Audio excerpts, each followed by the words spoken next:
In this chapter, we're gonna see different ways to build collisions. So let's go. So now we're gonna talk about collisions. And like before, I've prepared an example to make it more understandable. So let's copy past it and dive inside. There are 3 different setups with 2 different examples, and once we will see this one, the second one, so we are going to replicate it to this setup. So let's check the first one there. Okay, let's isolate it. So this is a basic sphere with one transform here to animate it over the x-axis, the y-axis, sorry. So if I play the animation, this is what we have. It's a very slow motion. And this one is another transform with a faster motion. So this is what we have. Here I am adding a peak, a trail to compute the velocity. So it will be our out collider. And here this is the VDB from Polygon, and I'm building the collision, so the SDF and another volume based on the point velocity called collision vel, and it will be the out VDB collider. So this is for the collider, and here I have a grid with a scatter to have some points to fit the simulation. So let's dive inside the particle simulation. And I have done a couple of different ways to set up collisions. But first, let's see what we have with a basic static object. So if you go there on the sub-level, sub-path, this is the out collider. And here with the volume sample, I do have the out VDB collider. So if I check, not this one, but the collision guide, this is what I have.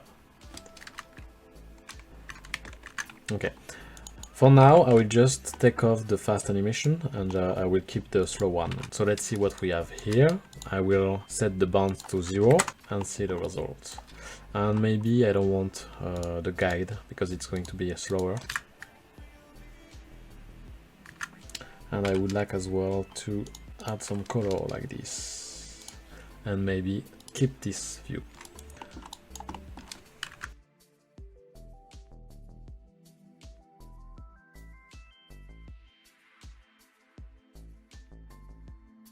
Okay, so this is what we have.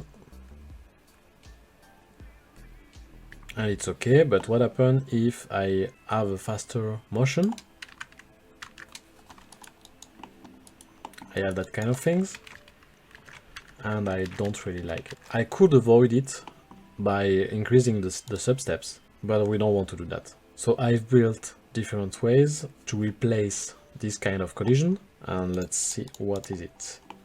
So first of all, there is 2 main groups, let's say, this one and this one. This group is going to change the velocity. So if you look at the and modified attribute, this is the V. Same thing for this one. I'm looking for the V. And same thing for those. And on those one, I am modifying the position. And this one as well, if we take a look. Okay. So what is the purpose of doing the position or the velocity? This is because if I'm modifying the position, it will be more aggressive, let's say, than if I am modifying the velocity, because I can blend with other operation or the current velocity, those operations. And sometimes this is what we want, but sometimes this is what we want this. It depends on the case actually. So let's check for the position and let's see this one. This one is the one we have used on the disintegration effect 1. So let's activate it, dive inside. And as you can see, there is a volume sample, a volume gradient based on the second context geometry. So it is the out VDB collider. I am multiplying the vector gradient by the absolute distance and adding this to the position. So if it is inside the VDB, then I modify the position. If it is not, I keep it. So let's see the result. I want to make this 1.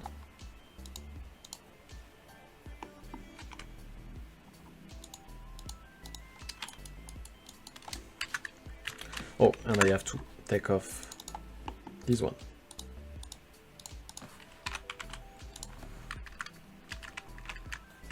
So first of all, we are going to just check with the slow motion.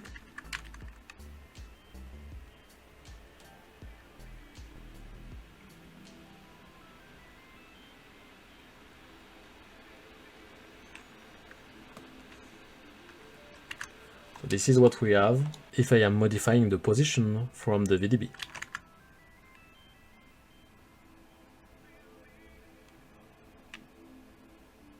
Okay, so let's see the other one. So I don't want you, but you. So this is the same process, but I don't use anymore the VDB. I'm using the geometry. So it means if you go there, you can see this is the out collider. So let's take a look. I'm importing the out collider with a group in. I'm looking for the inside point from this one. And if it is inside, then I want the minimum position. I could use an attribute wrangler, it's the same thing. So if we take a look to the result, this is what we have now.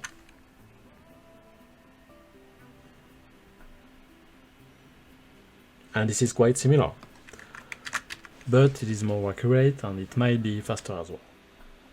Okay, so now before going there, there, let's check the velocity from those one. So I want to active this, not you, not the second one, and set the switch to 1. So what do we have there?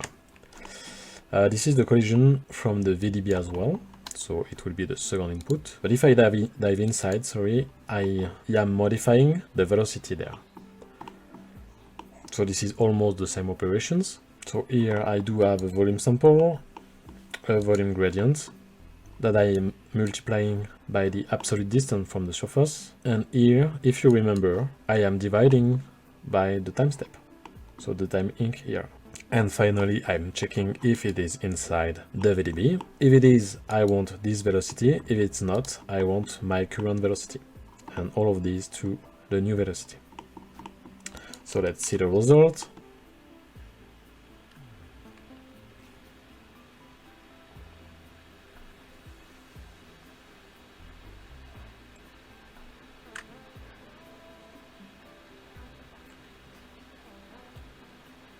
So again, it's very similar,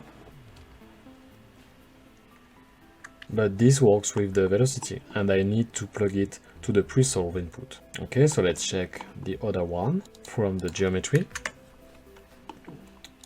So I am looking here for my out collider. I want a facet with some operation there. If you remember the disintegration effect 1, we have seen this way to check if the point is inside the geometry.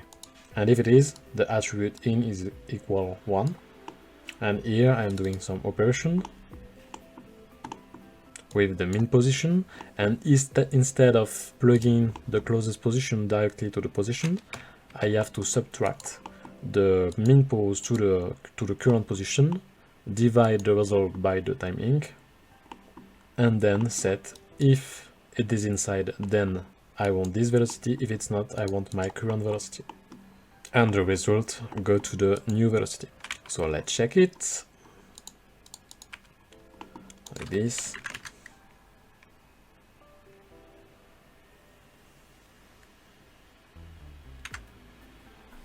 So again, it's very, very similar.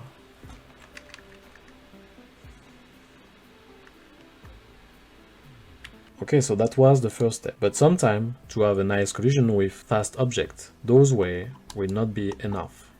So let's go back, let's set back the fast motion. And if I check, for example, this one, I do have that kind of things. And I would prefer that the particles follow more the object. And this is why I have done this one, this way. So this is the same than this one. So it's modifying the position from the VDB, but I am adding the velocity from the object. So let's check what happened.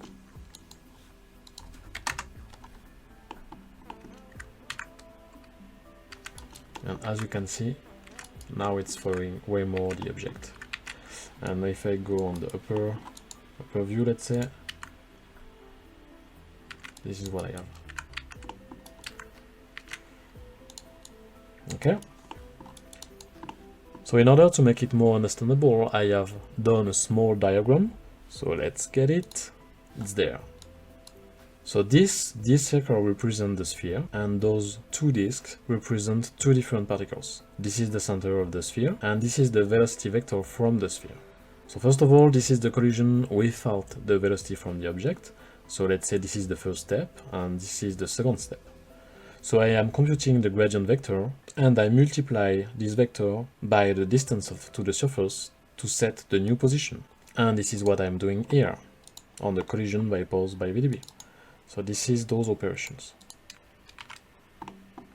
So if I go back to the diagram, now this is what I have with the velocity. So same thing, but with the collision with velocity from object. So I measure the distance from the particle position to the nearest surface position. Then I am taking the velocity, let's say from the nearest point, if it is the geometry, but if it is VDB, I am sampling the value directly from the position. I am multiplying my velocity vector by the distance from the nearest surface position. So between here and here, I have the same distance, and here as well. And then I move the particle position.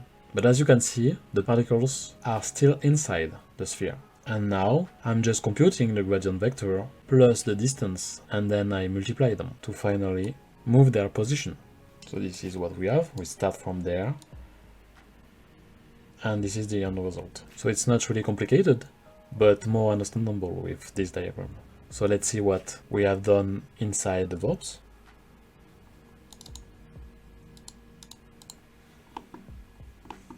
So here I am looking for the velocity. So the second input, this is the VDB, and the primitive number is the velocity. If it was 0, it was just the collision, but I want the collision value.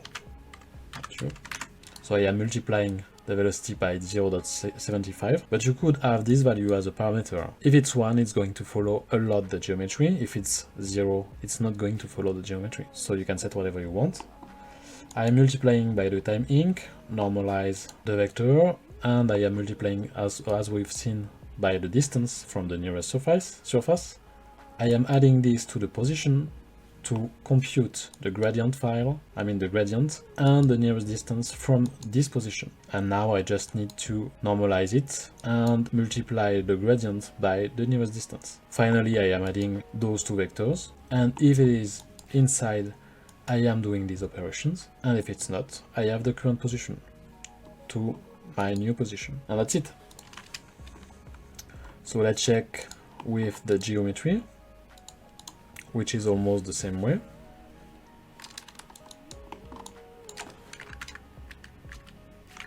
So same thing. So we can see there is one particle there. And it's taking because it's close to the center. Yes. So let's dive inside and see what happened. So same thing, but here, this is the trail, but I could just make collider like this. So same thing, I want the facet and this attribute triangle to set the in attribute. I'm computing as well the near val and the near position that I will use after. So let's take a look here. So same thing, I want my near velocity that I multiply by the time inc, and I multiply it by the distance from my current position to the nearest position. Then I am adding those two vectors to compute the mean position from this position. Oh, I don't need those because this is for the velocity. And then I'm just checking if it is inside. If it is, then I apply this operation. If it's not, I keep my current position. So to the new position. And that's it. So now we can take a look to those ones.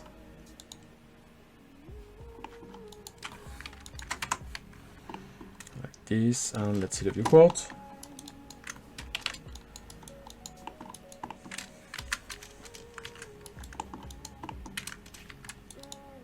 this is what we have.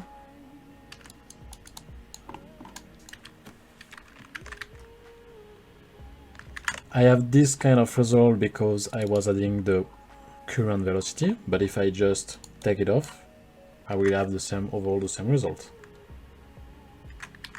But I want to set it back, so like this, and this is overall the same thing. So I want to sample the velocity that I'm multiplying by 0.75.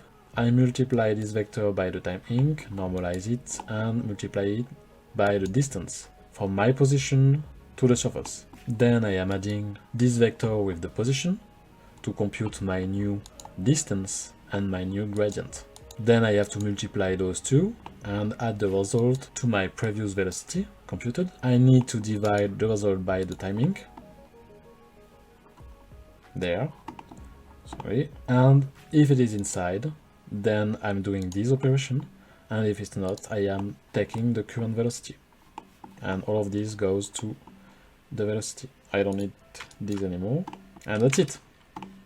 So let's take a look to the last one. So same thing, collision vel by the geometry with the velocity from object. So I want the out collider.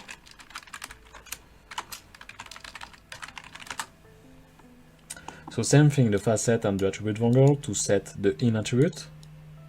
So the inside. But with this way, I'm computing as well the near position and the near velocity that I will use later. So same thing than before, taking the near velocity that I multiply due to the timing incrementation, computing the distance from the near position to my position and multiply the result by the near velocity, adding those two vectors to feed the mean position. And if you remember, I just need to plug this one to the position if I was doing the position method or the other way, but now I want the velocity. So I need to subtract my current position with this one, the new position, to have the vector that I will multiply, or not multiply, divide by the timing, but then it means I will have a bigger vector. And I'm checking if it is inside. If it is, I want this velocity, and if it's not, I want my previous velocity, let's say. And all of this goes to my new velocity. And I don't know if we checked it, but if it's not the case, we have the same thing. Almost, actually, it's a bit different. And again, I can take off this one to have this kind of result.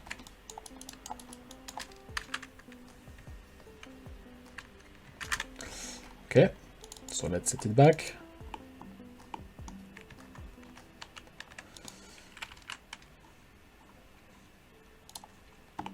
Okay, so now we are ready to go to the second example. Okay, so let's go there on the box. So here I do have a simple box with a transform, but this time to have rotations, and here to have a circular motion.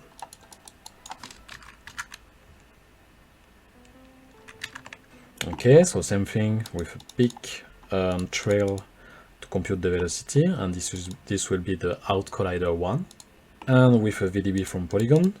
So let's check it here with two different volumes, the collision and the collision vel, like before, with the collision vel based on the point velocity. And this is the out VDB collider 1, and here I do have a grid as well with a scatter, with 10,000 points. So let's see the simulation. I'm going to take this off first and just check what we have with the static object. So we have keep this view. This is the collision guide based on the VDB collider 1. So if I take it off and I set display geometry, this is my collider with the out collider 1. And this is the result that I have with the static object. So it's not really accurate and it's not what I want, but it is because the collider object is very thin and it is moving fast. So this is why. So instead of having this one, I'm just going to set the collision by the position from the VDB with the velocity from the object. So I've just copy paste actually what we have done before here, and this is now what we have. So it's almost doing the same thing, and this is what we expected because it's going to look for the inside points. So if we wanted to make it better, we would have to just increase the time step there, the sub step. But again, I don't want to do that. So I've just created another setup, this one, to add some velocity behaviors around the collider. And if I activate it, this is what we have. So let's check with the object as well. It will be more understandable. So this is what we want. So if I go inside, I can modify, for example, the search radius.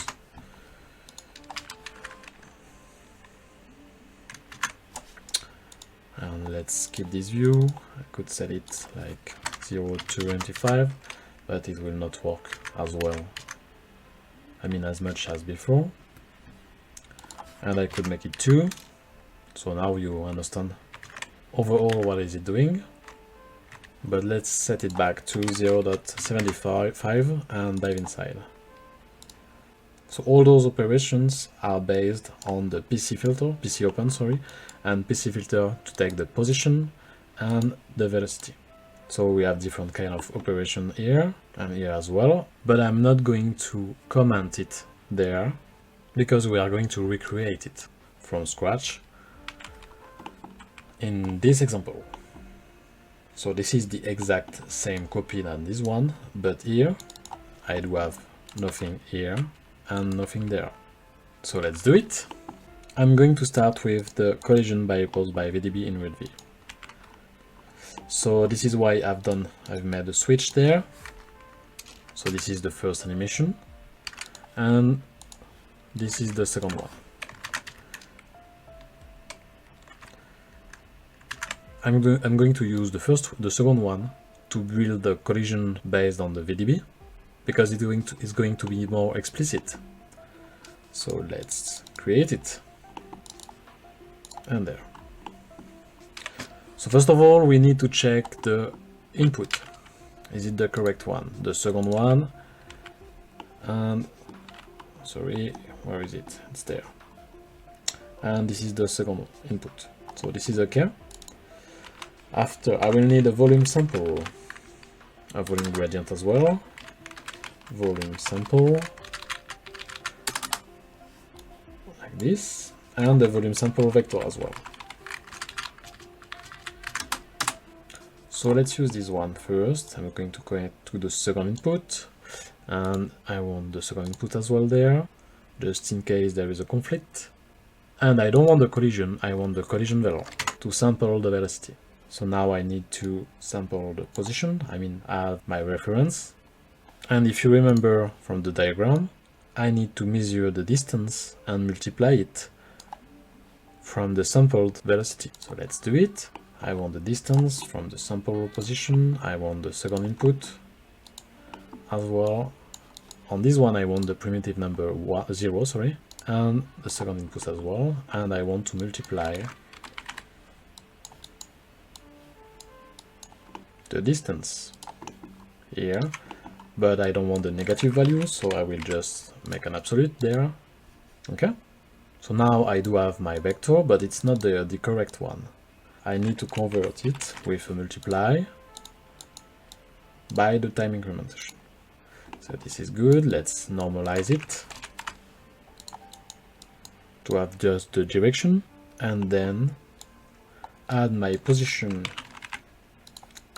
my correct position to the vector to feed the gradient and the volume sample as well. So let's check the gradient option. So I want the print number 0 from the second input, and let's set it there as well. So now that I have my duration, let's normalize it. And I want to multiply again this direction by the absolute distance. I mean the distance, because it has to be positive. So not you, like this, and like this. And now I just need to add those two vectors, those three vectors, the gradient plus my current position plus the sample velocity. So let's add it from there. Okay. And now I need to check if it is inside or outside. So let's set a compare from the first volume sample. And I want to say if it is less than 0, then let's create a two-way switch. So if it is less than 0, then I will have the input 1, and if it's not, I will have the current position. And let's plug that to the final position. And let's see the result.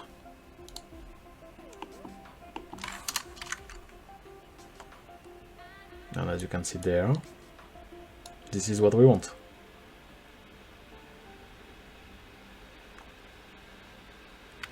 So I'm good with that. Let's see if it is the case with the other animation. Yes, this is what we expected. So this is good to me. And maybe I would like to, as I have done before, multiply this number by a constant, and let's say 0.75. Okay. So now that we have that, let's do the second one. So I will need the out collider too. Is it correct? Yes, it is. And let's dive inside. I want to use the PC open first from my position to the second input. Is it? Yes, it is. I want now to promote the radius and use a PC filter connected to the PC open for the position. And let's copy paste it. I want the velocity as well. Here, I just need to have, let's say, 2 points. Okay, so first of all, we are going to build a repulse force, which is not really complicated. Subtract. So I want my position to subtract this one, and I'm going to add this to the current velocity and plug that to the velocity. So let's see for now what we have.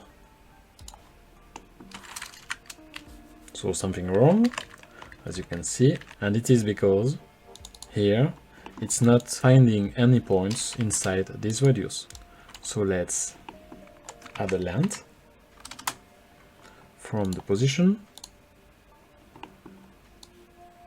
and if it is 0, so let's compare it, then I don't want, so I want to apply any variations. And here my modified val.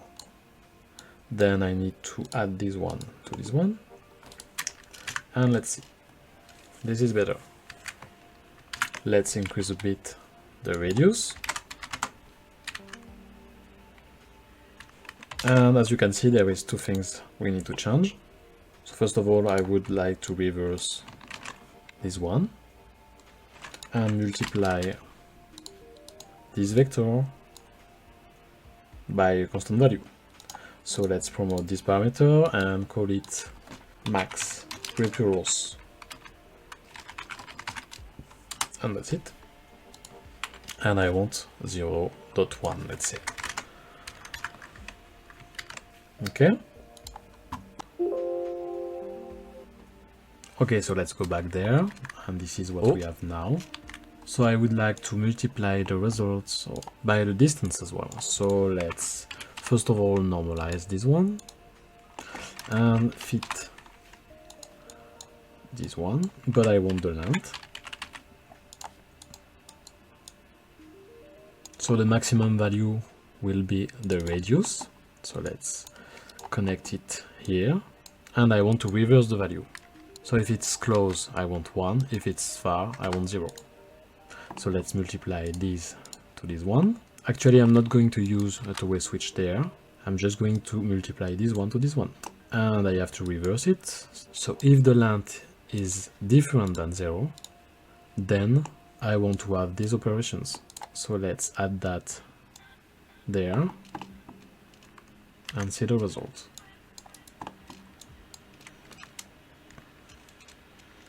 Okay, so this is what we want. We can make it stronger, but let's keep it to 0.1 for now. And let's try to add directly, not you, the velocity there. Let's see what happens. Yeah, So this is not exactly what I want. I would like to mix the velocity. So from this one to my current velocity. So I don't want U anymore, neither U, because I have it there. So let's see if I play it. Yes, this is what I want. But I would like first to modify this velocity. So let's multiply it as well. Let's add a constant. And let's say max vel from object. Okay. I'm going to set it to 1 for now. I would like to add some variation. So let's add a random from the ID or the pitinum. The difference between the ID and the pitinum is that if you are emitting constantly, you will need to use the ID. But because we want to use just the emitting points from the first frame, then we could use the pitinum as well. Okay. And I want to fit the random, so 0, 1, 1, and let's say 1.6, for example. And I want to multiply that to add some variation. Okay, and as you can see here, so let's add the collider. I don't want you. So here, even if it's behind the object, it's moving, and I don't want that. Okay, so I want to add another condition. So I want the dot product from the normalized velocity, and I want the normalized direction from the nearest point of the object, so there. So let's make it like this, and add a compare. And if it's less than 0, don't do anything.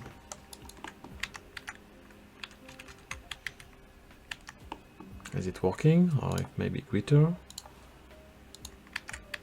Yes, this is what we want. So let's check with this one. So now those points are not moving anymore. Or maybe a bit because of the repulse force. Well, that's it. Okay, and now I would like to mix. So this is what I have done there. This velocity with my current velocity, but from the distance of the object. And this is what we have there. But I would like to have another fit and set a minimum distance. So let's add a multiply constant from the radius, and I want to divide by 10, so multiply by 0.1 to set the minimum distance. And I want to have, if it is close to the object, I want the input 1, so the number 0, and if it's far, I want my current velocity, so the value 1. Then I need to reverse this one and plug it there. So let's check. Yes, this is what we want. And now you could play with those parameters, but I'm fine with those. And I just would like to make it a bit more organized. So let's do it.